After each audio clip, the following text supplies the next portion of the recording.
오늘은 다니엘서 1장에 이어서 다니엘서 2장에 있는 말씀을 가지고 함께 은혜를 나누기 원합니다. 우리가 지난번에 다니엘서 1장에 본 것은 유다왕 여호야김 때 다니엘과 세 친구가 제1차로 포로로 붙잡혀 갔다고 말씀을 들었습니다.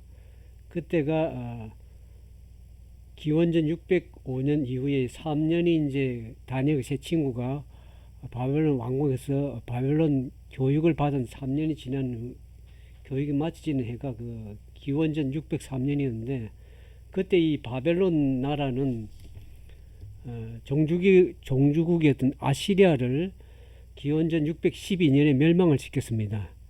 그리고 주변의 강대국인 이집트와 메데 그리고 리디아를 제패했으며 페니키아와 유다도 차례로 복종을 시켜서 강대한 나라가 되었습니다. 그래서 기원전 6세기 건동 세계 최강국이 된 이 바벨론의 젊은 대왕 느부갓네살 왕은 아버지 나포로 라살의 뒤를 이어서 왕위에 오른 후에 이전처럼 다시는 망하지 아니할 만세 왕국을 꿈꾸고 있었습니다.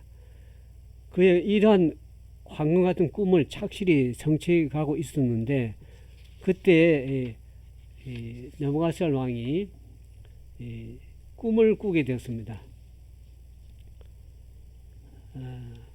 근데 그 꿈을 꾸고 난 이후에 그 꿈을 도저히 기억하지를 못했습니다. 고대 세계에 이제 이 꿈은 매우 심각하게 취급이 됐습니다. 왜냐하면 꿈에 불길한 예감이 들면 이는 조만간 있을 재앙을 암시했기 때문에 그렇습니다. 우리가 다니엘서 오늘 2장에 세상 끝날까지 미치게 될 그 미래의 사건들이 어떤 사건인지를 우리가 살펴보기 원합니다. 다니엘 시대 때는 그냥 바벨론 나라 시대 때는 앞으로 일어날 일에 대해서는 전부 다 예언적인 말씀이었습니다. 다니엘서 2장 1절에 있는 말씀에 보면 이 느부갓네살 왕이 다스린 지 2년이 되는 해에 꿈을 꾸고 그로 말미암아 마음이 번민하여 잠을 이루지 못하였다고 기록을 하고 있습니다. 그래서 이제 그 바벨론 나라가 참으로 크게 잘된 강대국이 됐음에도 불구하고 불길한 예감이 들면 꿈에서 참 불길한 예감이 들면 앞으로 일어날 재앙적인 일이 있지 않을까, 그렇게 마음에 꿈을 꾸고 불안했습니다. 그래서 그 불안한 이유가 있죠. 앞으로 무슨 어려운 재앙이 일어날 것인가, 그와 같은 마음의 불안함을 느꼈던 이 느부갓네살 왕이었습니다. 근데 그 설상가상으로 그 꿈을 기억을 하지 못했습니다. 그래서 이 바벨론 박사들은 이 신들이 그 꿈의 해석을 해주려고 그렇게 믿어서 왕이 그 잊어버린 꿈을 좀 내용을 알려서 꿈을 해석해 달라고 그렇게 바벨론 박사들, 지혜자를 다 불러서 그렇게 했는데, 그들이 그 꿈을 해석을 할 수가 없었습니다. 예기치 못한 그 상황에서 왕이 꿈이라도 어떤 꿈인지를 보여주면 알 수 있는데 그 꿈조차도 알 수 없는데 어떻게 해석을 할 수 있겠습니까? 그래서 바벨론의 술객들, 이 박수들, 지혜자들이 그렇게 얘기합니다. 육체와 함께 하지 아니한 신들 외에는 왕 앞에 그것을 보일 자가 없다라고 신을 했습니다. 솔직한 답변이었죠. 육체와 함께 하지 않은 신, 그 신이 아니고는 왕 앞에 보일 자가 없다고 진정으로 고백합니다. 그래서 왕이 노발대발하고 분노하면서 모든 바벨론의 박사들을 이 꿈을 보여주고 해석하지 않으면 다 멸하겠다고 하는 처형 명령을 내립니다. 근데 고대 세계에 그와 같은 잔혹한 이런 일이 있었습니다. 역사적 자료에 따르면 다리우스 왕 1세 때 업무 때문에 모든 점성술사들을 처형을 했습니다. 그리고 크세르스는 붕괴된 달의 건축자들 다 죽였고, 느부갓네살이 이러한 명령을 반포했을 때 사실 다니엘과 그 친구는 어떤 상황이냐면 막 왕궁에서 이제 훈련을 마치고 왕실 박사의 집단에 소속이 되어 가지고 있었기 때문에 왕이 선포한 그 사형령에 그들도 함께 그게 포함이 돼 가지고 죽임을 당할 수밖에 없는 그런 상황이 되었습니다.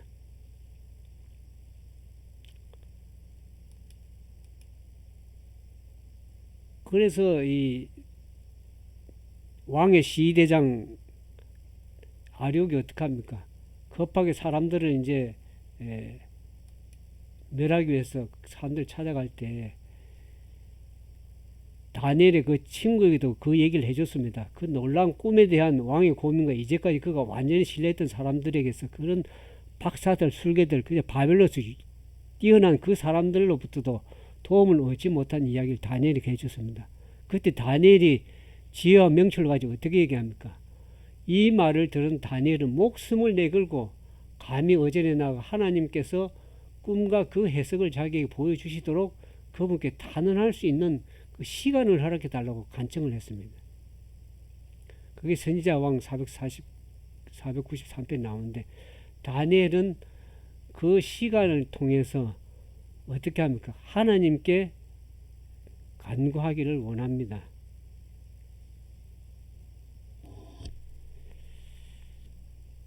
왜냐하면 이 다니엘은 그 꿈과 내용의 해석을 계수했을 하나님이 누구신지를 그가 믿고 의지하고 잘 알고 있었습니다.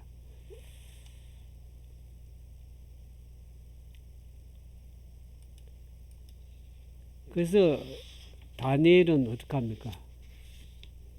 다니엘서 2장 17절에 보면 이에 다니엘이 자기 집으로 돌아가서 그 친구 하나냐와 미사엘과 아사라에게 그 일을 알리고 하늘에 계신 하나님이 이 은밀한 일에 대하여 불쌍히 여기사 다니엘과 그 친구들이 바벨론의 다른 지혜자들과 함께 죽임을 당하지 않게 하기를 그들로 하여금 구하게 하니라.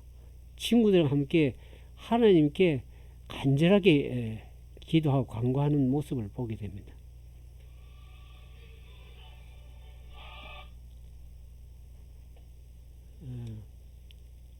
그때 하나님께서 그들에게 어떻게 하면 그 문제를 하나님께서 이상으로 보여주시죠. 여기 선지자왕 443페이지 보면 고통과 위험의 때에 그들은 항상 하나님께 지도와 보호를 구하였으며 하나님께서는 언제나 적극적인 도움을 주셨다. 이제 그들은 참여하는 마음으로 자신들을 새로 이 세상의 재판장께 복종시키고 저희에게 도움이 필요한 이때에 그들을 구원해 주시도록 그분께 간구하였다. 그러나 그들의 탄원은 헛되지 않았다. 그들이 영화롭게 하였던 하나님께서 이제 그들을 영화롭게 하셨다. 주의 성령이 그들에게 임하였고 다니엘에게는 밤의 이상으로 왕의 꿈과 그 뜻을 나타내 보여주셨다.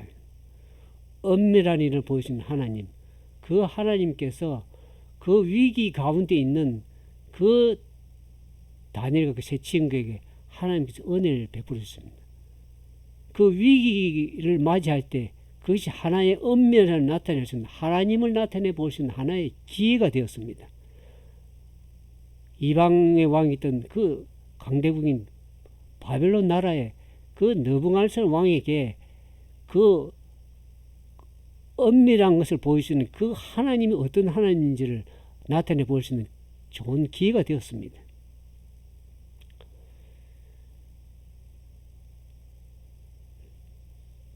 그래서 그 하나님은 그들의 탄원을 들으시고 왕이 꾼 그 꿈의 내용과 해석을 계시해 주셨습니다. 하나님께서는 모든 것을 아시고 계시고 그분이 내재하셔서 그 다니엘 왕이 꾼 꿈까지라도 계시해서 보여서 하나님을 알게 하시는 그 좋으신 하나님이십니다.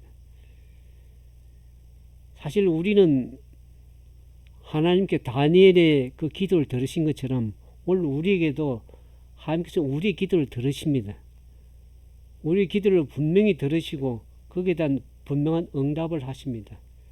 다니엘과 그 친구들이 그들의 탄을 주신 하나님의 응답하심에 반응해서 그들이 한 첫 번째 일이 뭡니까?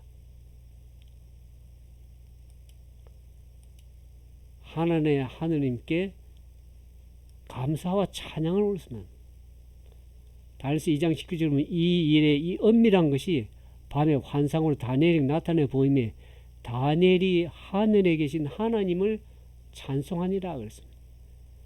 나의 조상들의 하나님이여 주께서 이제 내게 지혜와 능력을 주시고 우리가 주께 구한 것을 내게 알게 하셨사오니 내가 주께 감사하고 주를 찬양하니이다. 곧 주께서 왕의 그 일을 내게 보이셨느니라 하니라. 하나님께 구한 것, 그것을 하나님께서 보여주시고 은혜를 베풀어 주시고 능력 주신 것에 대해서 감사하고 주님께 찬송했다는 것을 알게 됩니다. 오늘 우리가 여기서 배워야 될 것은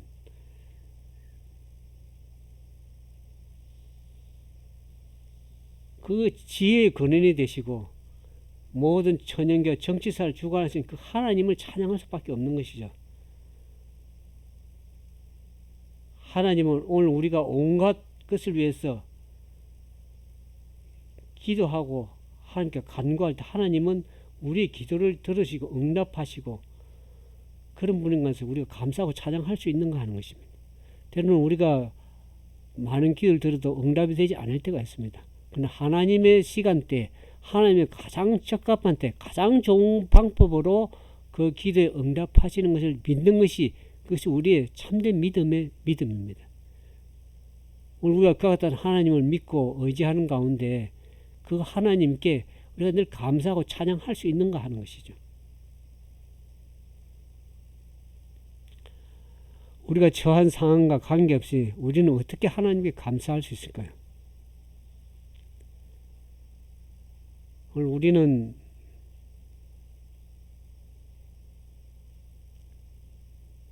주님 앞에 먼저 우리의 기도를 들으실 것을 인해서 감사하고 그 기도에 응답하실 것을 믿고 감사하고 찬양하는 그 일이 우리가 해야 될 일이라고 생각이 들어지는 것입니다.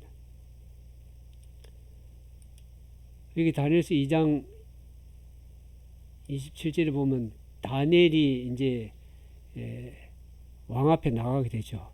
아리옥 시대장 아리옥을 찾아가서 자기가 그 왕 앞에 가서 그 꿈과 그 해석을 보이겠느라고 할 때 이제 아리옥 시대장과 다니엘이 왕 앞에 나가게 됩니다. 그때 다니엘이 왕 앞에 대답하여 가지고 왕이 물으신 바 은밀한 것은 지혜자나 술갱이나 박수나 점쟁이가 능히 왕께 보일 수 없으되 오직 은밀한 것을 나타낼 수 있는 누구시라? 하늘에 계신 하나님이시라. 그렇게 합니다. 그가 느부갓네살 왕에게 후에 될 일, 장래 미래에 나타날 그 일을 알게 하셨나이다. 왕의 꿈 곧 왕의 침상에서 머릿속으로 받은 환상은 이러하다고 다니엘이 그 꿈의 내용을 보이고 그 꿈에 대한 해석을 주신 하나님을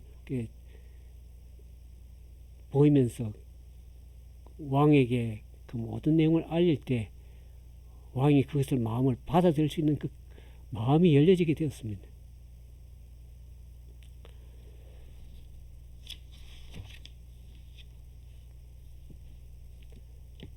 그래서 다니엘은 그 모든 비밀의 해석은 자기가 뛰어나서도 아니고 오직 은밀한 것, 그것을 나타내실 분은 하늘에 계신 하나님이신 것을 얘기를 하고 그 비밀의 해석이 하늘에 계신 하나님께로부터 왔다는 것을 왕에게 말하게 되었습니다.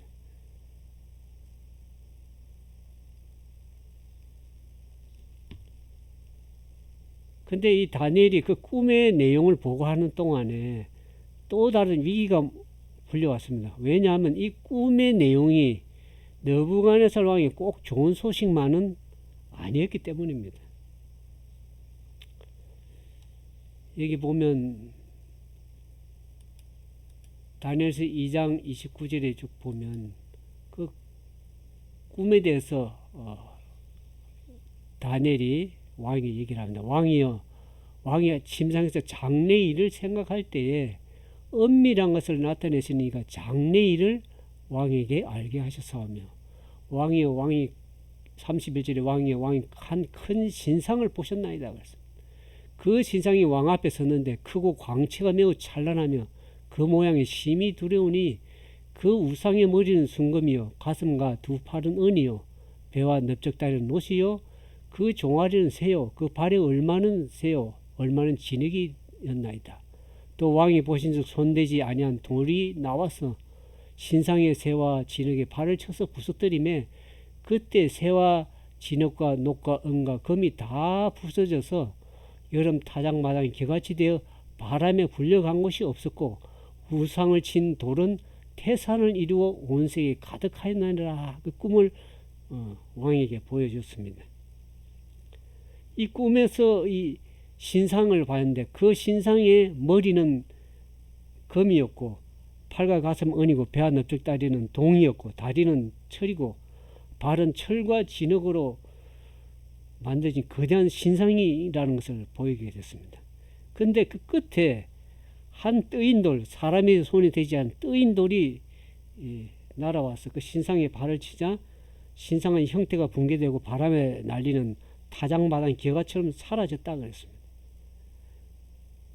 그 각각의 이 금속들이 무엇을 얘기하는 건지, 그 금속들은 역사의 흐름에 따라서 순서대로 새롭게 대치될 그 왕국들을 상징한다는 것을 알게 되었습니다. 이 느부갓네살에 주어진 기별이 어떤 의미는 큰 권세와 영광을 가졌다 할지라도 여기 이제 보면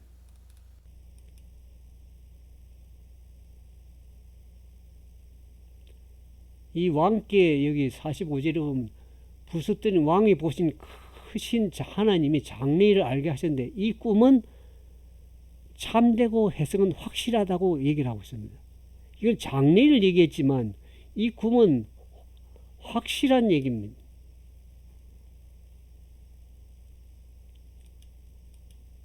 근데 이 꿈이 나타나는 이 신상은 앞으로 일어날 그런 나라들을 얘기를 합니다.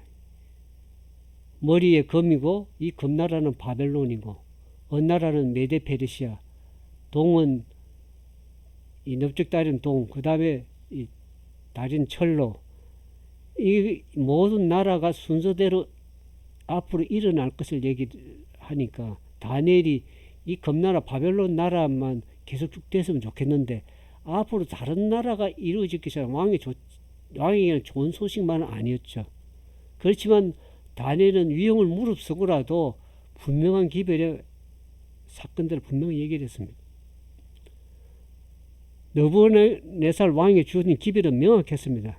그 뜻은 아무리 큰 권세와 영광을 가졌다 할지라도 언젠가는 다른 나라가 바벨론을 대신해서 서게 될 것이고 그 나라 역시 또 다른 왕국에 의해서 대체되거나 마침내 모든 나라가 완전히 다른 나라의 성격의 나라가 일어날 것인데 그 나라는 어떻게 합니까?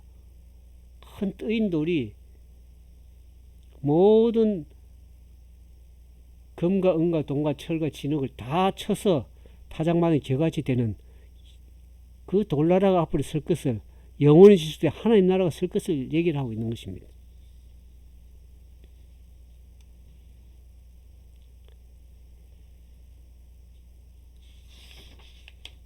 여기 신상에 대해서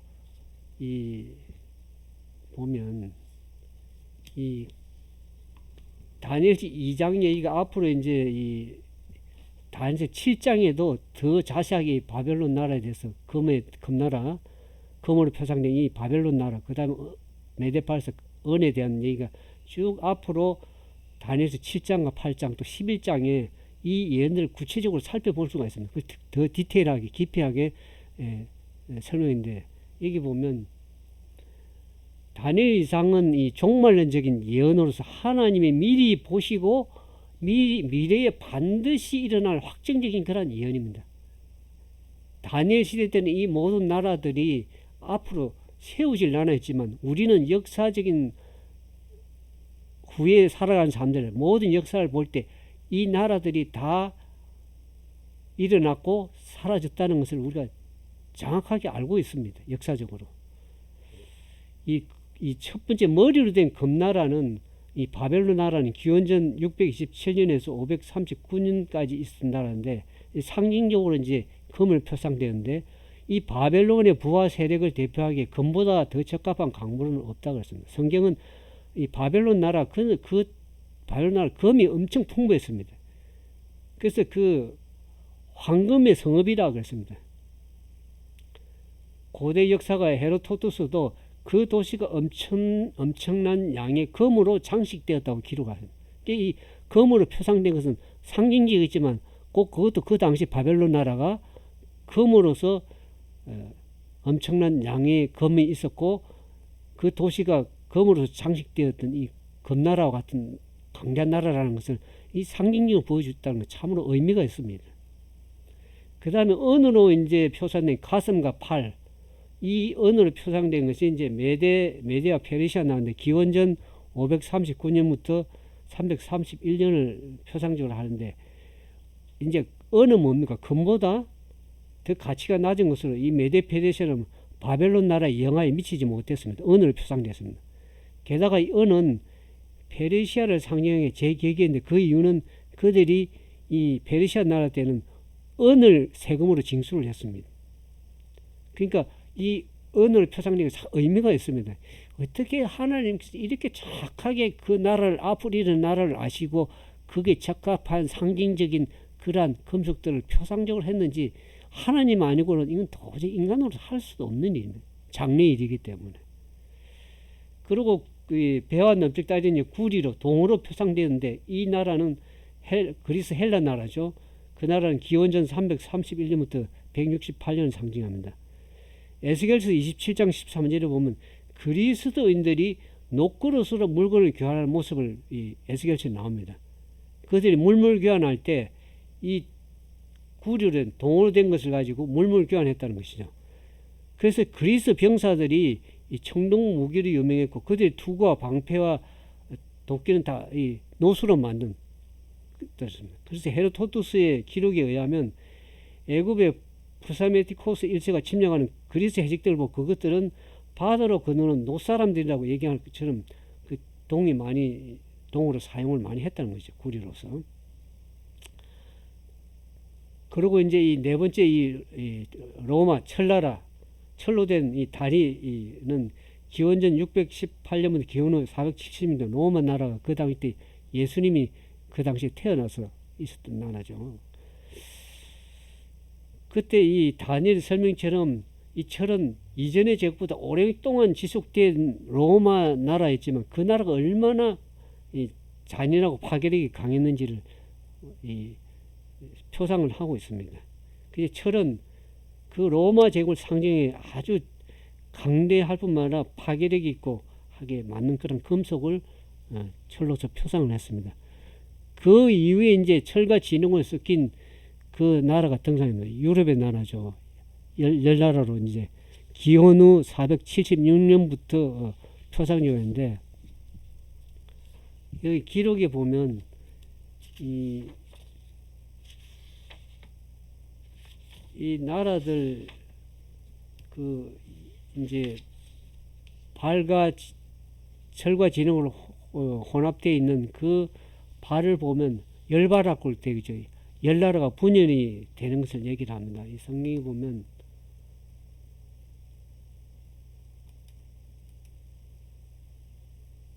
그게 없네요. 앞에 그게 없네요. 여기 보면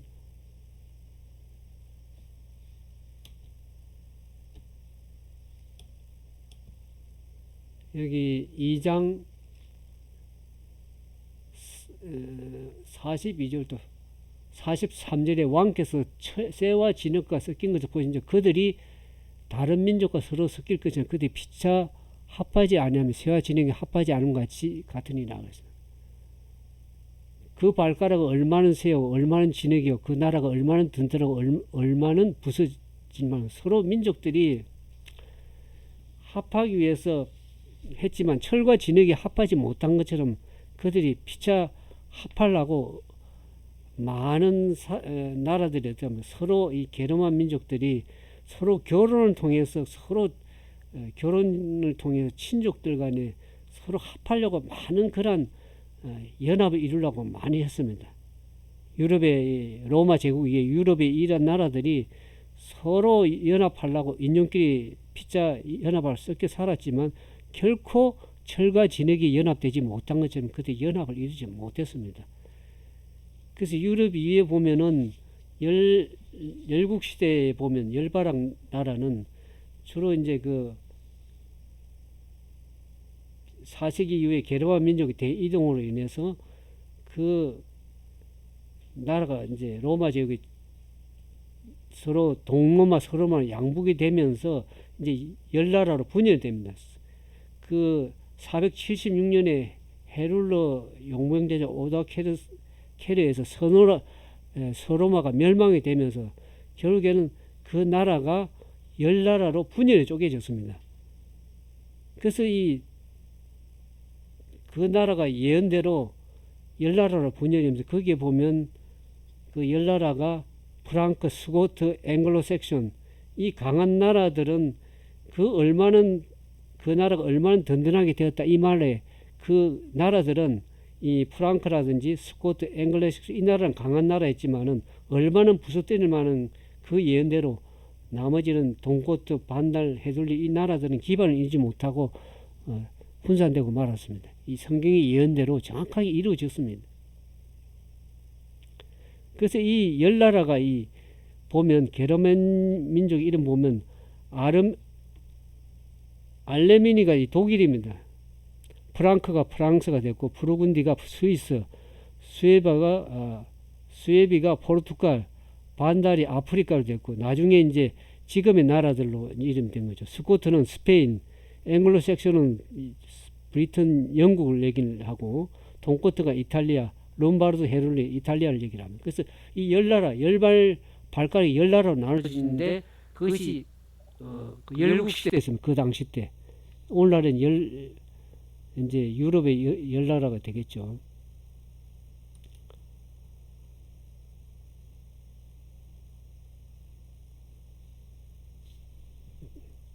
그래서 그들이 피차 합하려고 여러 서로 결혼 제도를 통해서 왕족도 나라끼리 결혼을 하고 결합하고 하려고 했지만은 그것이 철과 진흙이 합하지 못한 것처럼 그 나라 결코 합하지 못한다고 하나님이 말씀하십니다. 근데 이런 열왕의 시대에 하늘의 하나님이 한 나라를 세우겠다 그랬습니다. 이것은 영원히 망하지도 않을 것이요 그 국군이 다른 백성이 돌아가지도 않을 것이요 도리어 이 모든 나라를 쳐서 멸망시키고 영원히 설 것이라고 얘기를 합니다.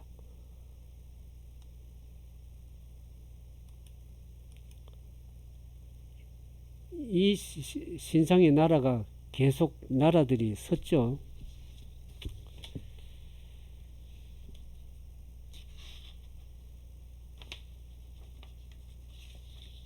우리가 이제 역사를 보면 모든 것이 사람들의 정치사라든지 모든 나라나 이런 이념들이 사람들에 의해서 움직이는 것 같고 사람들의 어떤 권력에 의해서 좌지우지 되는 것 보이지만은 그 모든 역사에 주관하시고 이끌어 가시는 분은 하나님이라는 것을 우리가 반드시 알아야 될 것입니다. 여기 보는 것처럼 2장 3절 왕이 보신 적 손대지 아니한 돌이 나와서 신상에 이 쇠와 진흙의 발을 쳐서 부서뜨리며 그때 쇠와 진흙과 녹과 은과 금이 다 부서져서 여름 타작마당이 개같이 되어 바람에 불려간 것이 없었고 우상을 친 돌은 태산을 이루고 온 세계에 가득합니다. 뜨인 돌은 사람에 의해서 한 것이 아닙니다. 이 모든 나라, 바벨론 나라, 그 다음에 메데 페르시아 나라, 나라, 그 다음에 동해 그리스 헬라, 그 다음에 로마 나라, 강한 로마 나라도 강했지만 그 나라도 또 무너지고, 그 다음에 열나라로 분열이 되었고, 동로마 서로마가 다시 분열되어서 열나라로 되게 됐죠. 그 열나라의 시대에 우리는 지금 어느 시대에 살고 있습니까? 발바닥 시대에 살고 있어요. 마지막 돌나라, 주님의 재림이 올 그 돌나라의 마지막 예언의 마지막 부분에 우리가 살고 있는 것을 알게 됩니다. 오늘 우리가 사는 예언상의 우리 시대의 위치를 분명히 알아야 될 것입니다.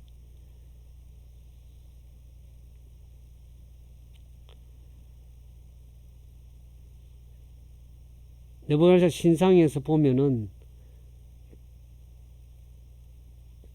이 모든 그 신상이 결국에는 부서져 버릴 재료들입니다. 금, 은, 동, 철 모든 나라들이 강하긴 강하지만 결국에는 다 인간이 만든 세상은 어떻게 합니까? 다 부서져 없어질 것입니다. 도저히 그것들은 하나로 합쳐질 수 없는 것입니다. 지금 우리 시대가 어떻습니까? 각 나라가 분열되고 전쟁이 일어나고 합해지지도 않을 뿐만 아니라 연합을 이룰 수가 없습니다. 도저히 하나로 합칠 수 없는 그러한 마지막 이 나라 시대에 오늘 우리는 이 예언을 보면서 과거의 다니엘 시대 때는 이것이 앞으로 일어날 예언적인 나라였지만 지금 우리는 역사의 훨씬 뒤에 2500 이후에 이 마지막 시대에 살고 있기 때문에 이 모든 역사들을 보면서 이 모든 나라들이 다 과거에 이루어지고 예언적으로 하나님의 말씀의 예언이 이루어진 것을 우리가 알고 있습니다. 역사를 통해서. 그러면 과거의 다니엘 시대 때는 미래적인데 그것이 과거에 이루어졌고 현재 지금도 예수님의 재림을 앞두고 있고 그럼 미래에 일어날 올 그 일은 분명히 이루어질 것을 우리가 확신할 수가 있는 것입니다. 이 예언이 확실한 것을 우리가 믿을 수가 있는 것입니다. 하나님의 큰 날이 우리 앞에 박두했다는 것을 분명히 알고 그것이 신속하게 우리에게 다가오고 있음을 우리가 분명히 알아야 될 것입니다. 이 돌나라는 어느 나라입니까?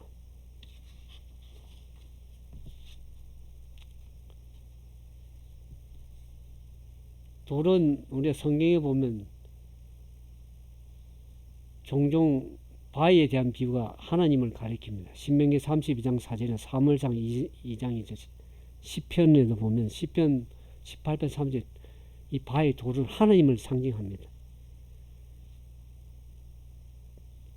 또 돌은 반석대신은 예수 그리스도 메시아 예수 그리스도를 나타냅니다. 그 돌나라가 그리스도의 재림으로 말미암아서 이 세상의 모든 나라들은 다 멸망해 갈 것이고 태산을 이루는 영원히 설 돌나라 예수 그리스도의 나라가 분명히 설 것을 우리는 완전히 믿을 수 있는 것입니다.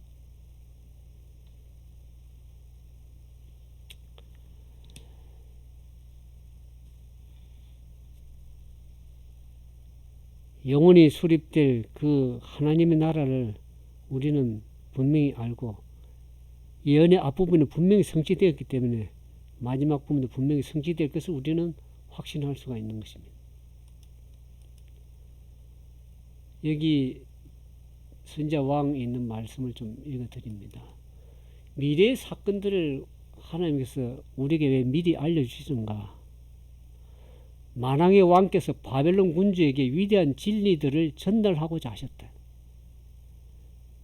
하나님께서는 자기가 세상 열국을 지배하는 권세 곧 왕들을 세우시고 왕들을 폐하시는 권세를 가지셨다는 사실을 나타내 보이고자 하셨다. 그 꿈을 통해서 장래 일어날 일, 그 일을 분명하게 엄밀한 것을 보여주실 분은 하나님이시고 그 꿈과 내용을 확실히 보여주셔서 장래를 보여주신 것은 그 모든 열국이 인간이 힘으로써 뭐 세워지고 넘어지고 그런 같이 보이지만 그 열국을 지배하는 분 누구시다? 왕들을 세우시고 폐하시는 것은 하나님의 권세에 달려있다는 것을 분명하게 알도록 하기 위해서 전달하셨다는 것입니다.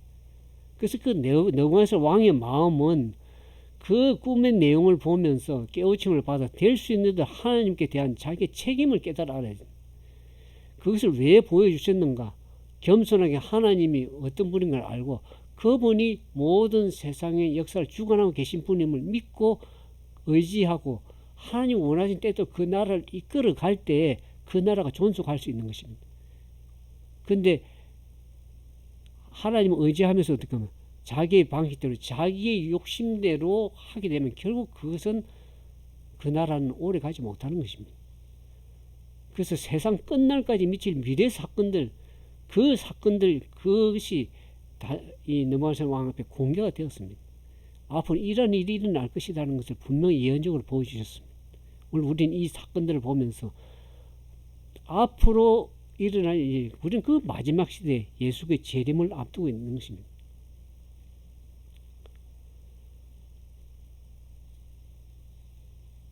오늘 우리는 역사를 바라보면서 또 성경의 예언을 바라보면서 우리가 무엇을 의지해야 되겠습니까? 사람이나 국가의 정부나 또 왕들을 의지해서 보통 사람들이 대통령이 모든 것을 뭐 자지우지해서 해결해 줄 것 같지만 노예 그렇지 않습니다. 그 얼마 못 갑니다. 그것은 결국에는 돌나라 하나님 나라가 분명히 설 것을 우리가 기대하면서 우리가 진정으로 의지하고 믿고 신뢰하는 것은 엄밀한 것을 이렇게 나타내 보시는 온전한 하나님만을 의지하고 그분께 신뢰하고 나아갈 때 우리는 온전한 장래를 약속을 받을 수 있는 것입니다. 이 세상 나라는 그리 오래 가지 않을 것입니다. 지금 세상이 얼마나 분열되고 동분서주하면서 나라들이 얼마나 지금 어려운 시기에 혼란한 시기에 살고 있습니까? 그것을 바라볼 때 우리는 이 세상 나라에 마음을 둘 것이 아니고 영원한 나라, 영원히 설 나라, 돌나라에 대해서 우리의 마음을 두셔야 될 것입니다. 이제는 이제 말씀을 마치면서 우리는 앞으로 이 반석대신 예수 그리스도 돌나라가 설 것을 예수의 재림을 우리가 고대하면서 그 재림의 시기가 얼마 남지 않은 것을 우리가 알고 있습니다. 세상 돌아가는 역사의 재림의 징조들을 보면 알고 있지 않습니까? 재림의 징조들은 거의 다 이루어졌습니다. 다니엘서 마태복음 24장에 보는 것처럼 천재지변이 얼마나 많이 급속도로 일어나겠습니까? 지진과 해일과 기근과 전염병, 코로나19를 겪겠죠. 지구 환경이 급속도로 파괴되어 가고 천재지변이 기후변화로 인해서 얼마나 많은 곤란을 겪고 있습니까? 그 다음에 민족들이 분열되며 전쟁이 일어나면서 얼마나 국가의 정세가 혼란스럽습니까? 사회가 얼마나 도덕적으로 부패가 되었습니까?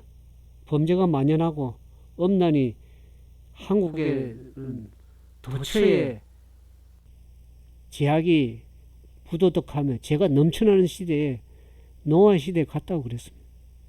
경제적으로 얼마나 불안합니까? 빈부 격차 커지고 엄청 빈부가 격쳐서 잘 사는 사람 무지무지 잘 사고 못 사는 사람 대부분이 못 살게 되는 빈부가 격차가 심해졌습니다. 경제 통제가 불가능하고 엄청나게 혼란한 시대가 됐습니다. 종교는 어떻습니까? 타락되어서 신조가 부패되고 사람들은 신앙을 믿는다고 하지만 얼마나 부패가 됐습니까? 세상 사람들이나 믿는 사람 구분도 없는 시대가 되어버렸습니다. 비성서적인 종교연합이 얼마나 이루어지고 있습니까? 강신술을 승인하고 교회 안에서도 얼마나 많은 사람들이 세속화되고 타락화되고 명목화되어서 하나의 신앙이 하나의 거치대가 되어버렸습니다. 그런 시대에 인간의 지식은 급증하고 얼마나 많은 지식들이 교통수단에 활달하게 되었습니까? 이러한 시대에 불안하고 세계 정세가 불안한 이 현상에도 불구하고 우리는 복음이 땅끝까지 전파되어야 됩니다. 그래서 제가 복음이 신속하게 주님 오시기 전에 전파되어야 되기 때문에 디지털 글로벌 이벤젤리즘 미션이 나오고 디지털을 통해서 전 세계적으로 어떻게 하는 가 복음이 전도되고 선교되어야 될 것을 그걸 위해서 일을 하고 있습니다. 여러분들 그것을 많이 기도해 주시고 예수 그리스도께 속히 오실 것을 우리가 바라보면서 우리의 구속에 가까움을 깨닫고 멀들어 오시는 주님을 맞이하는 그러한 주님을 바라봐야 됩니다.